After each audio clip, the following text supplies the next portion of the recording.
O sige, Kuya Isko. Dito na po kami. Maraming salamat po sa pagsama. Sige, ingat kayo. Maraming salamat, Isko. Sige, dito na ako. Mga tol. Uy, ano Isko? Nagustuhan ba ng dalawang bata? Oo tol, nagustuhan. Kaso, itatanong pa daw sa nanay nila kung bibilin. Sana bilhin na, no?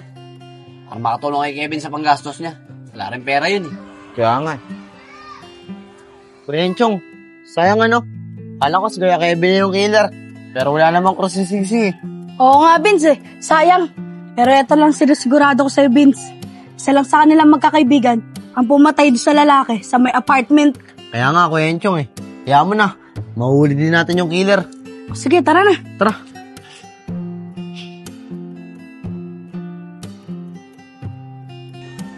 Mga tol, wala pa ba kayong balita dun sa pamatay kay Nanre?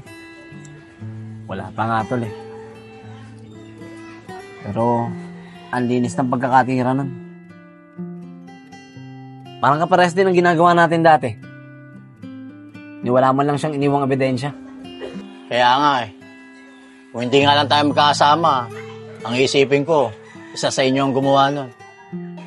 Kaya nga, Kevin, eh. Parehas tayo. Yun din ang naisip ko. Teka, Isko, sini ko? Hindi ko nga alam na Kanina ko pa nga din inaantay yun Vince, paano pa kaya natin mahuli yung killer?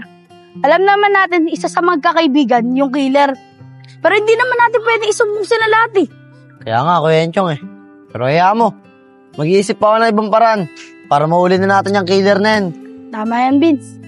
Si Enchong tsaka si Vincent Ano kayo pinag-uusapan nila? Nakaikot nga sa likod. Malalaman ko rin yung pinag-uusapan nila.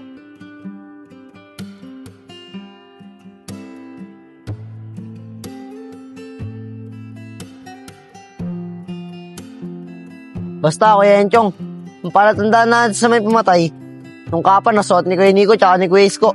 Sabi ni Kuya Nico, lahat daw sila meron nun. Kaya matibay na ebidensya na lang natin yung singsing na may cross sa gitna. Uy! Narinig ko yung mga pinag-uusapan nyo. May alam pala kayo sa nangyari sa pagpatay sa lugar natin, ha? Kuya Nico, wala po kaming alam. Oo nga po. Wala po kaming alam dyan, Kuya Nico. Anong walang alam? Narinig ko yung mga pinag-uusapan nyo. Anong nakita nyo sa nangyaring pagpatay sa lugar natin? Hindi ko kayo bibitawan hanggat hindi nyo sinasabi sa akin yung totoo. Opo, Kuya Nico. Magsasabi na po kami na totoo. Pero bitawan niyo po muna kami.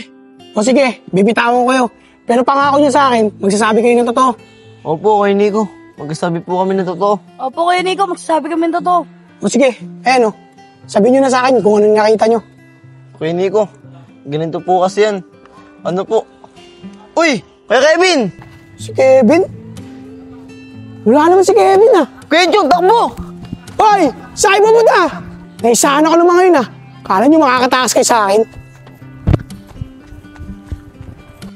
Isa mo, Kuya Enchong, dito tayo!